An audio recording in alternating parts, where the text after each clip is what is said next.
మోసం అటు పెద్ద మోసగాడు పైన చిన్న మోసగాడు ఇక్కడ పైన మోడీ ఇక్కడ కేడి ఇద్దరితో కొట్లాడాలి ఇప్పుడు మనం ఆలోచించండి సినిమాలు చూస్తారా మీరందరూ బాగా చూస్తారా ఇవాళ సినిమాలు ఎట్లా వస్తున్నాయంటే పార్ట్ 1 పార్ట్ 2 పార్ట్ 3 అని వస్తున్నాయి ఎన్నికలకు ముందు అసెంబ్లీ ఎన్నికలకు ముందు రేవంత్ రెడ్డి ఒక సినిమా పెట్టిండు మోసం పార్ట్ 1 ఆ రోజు ఏం చేసిండు రుణమాఫీ చేస్తా 4000 ఇస్తా 2500 ఇస్తా తులం బంగారం ఇస్తా స్కూటీలు కొనిస్తా నువ్వు ఏది కావాలంటే చేస్తా అని చెప్పి మోసం పార్ట్ 1 అనే సినిమా అప్పుడు చూపెట్టిండు అసెంబ్లీ ఎలక్షన్ ముందు ఇప్పుడు పార్లమెంట్ ఎన్నికల ముందు ఇంకో సినిమా మోసం పార్ట్ 2 ఇప్పుడు ఏంటి కథ ఎక్కడ పోతే అక్కడ ఏ దేవుని కాడికి పోతే దేవుని కాడ దండం పెడుతున్నాడు ప్రమాణం చేస్తున్నాడు యాదగిరిగుట్ట వేయండు పోయి లక్ష్మీ నరసింహస్వామి మీద ఒట్టేస్తున్నా 15 ఆగస్టు రుణమాఫీ చేస్తా అంటాడు బాసర పోతాడు సరస్వతమ్మ మీద ఒట్టేస్తున్నా మరి 15 ఆగస్టు లోపల రుణమాఫీ అంటున్నాడు ఒక్కసారి మోసపోతే మోసం చేసినోంది తప్పైతుంది కానీ అదే వ్యక్తి చేతిలో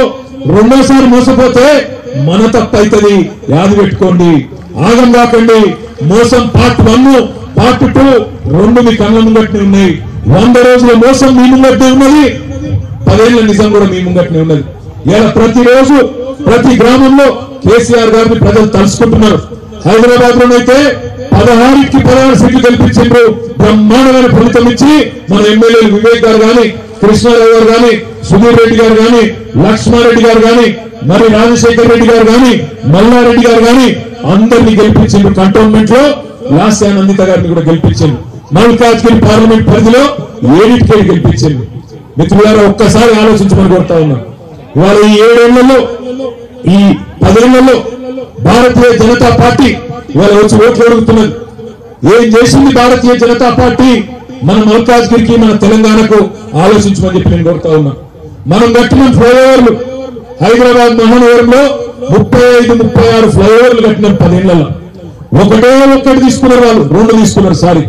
ఒకటి ఉప్పల్లా రెండోది అంబర్పేటలో 2 ఫ్లైఓవర్లు తీసుకున్నాడు నరేంద్ర మోడీ మేము కడతాం రాయ్యా అంటే లేదు మేమే కడతాం జాతీయ రహదారి అని ఉప్పల్ తీసుకున్నాడు అక్కడ అంబర్పేట తీసుకున్నాడు అయినా 2 మనం 36 ఫ్లైఓవర్లు కడితే ఉప్పల్ నత్త నడకనే నడుస్తున్నది ఉప్పల్ ఫ్లైఓవర్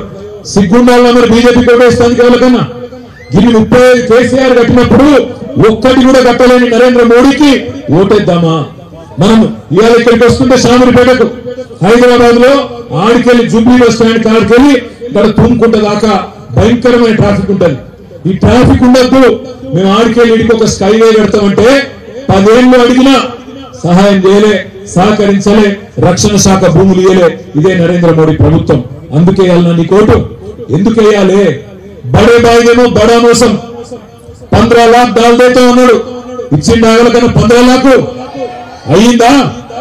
ఎందుకు వేయాలి ఓటు మరి బీజేపీకి అడిగితే ఒకటే ఒక్క మాట చెప్తారు ఏమంటారు వాళ్ళు జై శ్రీరామ్ ఒకటే ఒక్కటి వాళ్ళకి ఇంకేం తెలియదు జై శ్రీరామ్ శ్రీరాముడితో మనకు పంచాయతీ లేదు శ్రీరాముడు దేవుడు అందరు వాడు మంచివాడు రాముడు కూడా లంగలను గెలిపిమని చెప్పాడు శ్రీరాముడు కూడా లంగలను గెలిపి దొంగలను గెలిపిమని చెప్పాడు నాకు మందిరం కట్టినంత మాత్రాన లంగలు దొంగలు మంచోళ్ళు అయిపోతారని రాముడు కూడా చెప్పాడు మనకు శ్రీరాముడితో పంచాయతీ లేదు హనుమాన్ జయంతికి హనుమాన్లకు మొక్కుదాం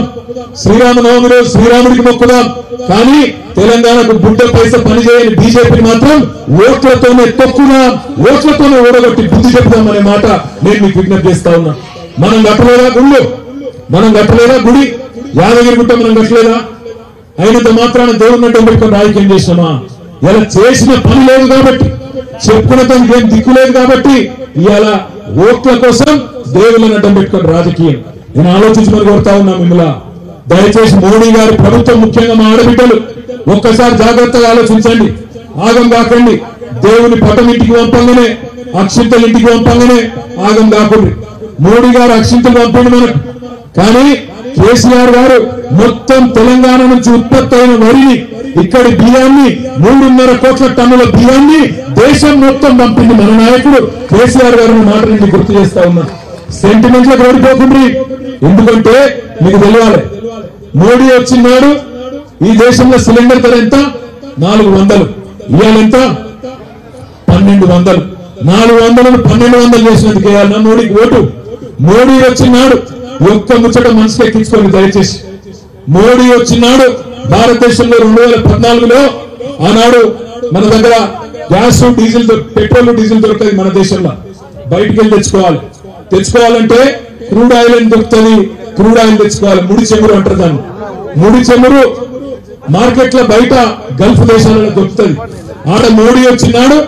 $100 బ్యారెల్ ఉండే, $100 ఒక డ్రమ్ము క్రూడ్ ఆయిల్ దొరుకుతుండే. ఇవాళ 10 ఏళ్ల తర్వాత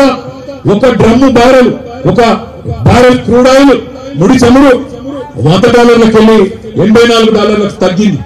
$16 తగ్గింది. మరి ఏ క్రూడ్ ఆయిల్ కెళ్ళి అయితే పెట్రోల్ డీజిల్ వస్తుందో దాని ధర తగ్గితే పెట్రోల్ ధర డీజిల్ ధర తగ్గాలా లేదా? మరి తగ్గిందా? 70 రూపాయల పెట్రోల్ ఏమో 115 అయింది, 60 రూపాయల డీజిల్ ఏమో 95 అయింది. దానివల్ల ఏమైంది? పప్పు పురమైంది, ఉప్పు పురమైంది, నూనె పురమైంది, చింతపండు పురమైంది, బస్సు ఎక్కుదామంటే బస్సు పురమైంది. ఇవన్నీ కూడా పురం చేసిన నరేంద్ర మోడీని అందుకే భారతదేశంలో ప్రియమైన ప్రధానమంత్రి అంటలేరు, ప్రియమైన ప్రధానమంత్రి, అన్ని పురం చేసిన ప్రధానమంత్రి అంటున్నారు. మా ఆడబిడ్డలు యాద పెట్టుకోవాలి. సెంటిమెంట్ లో పోయి ఓట్లేస్తే ఆగమైతము. 5 ఏళ్ల పాటు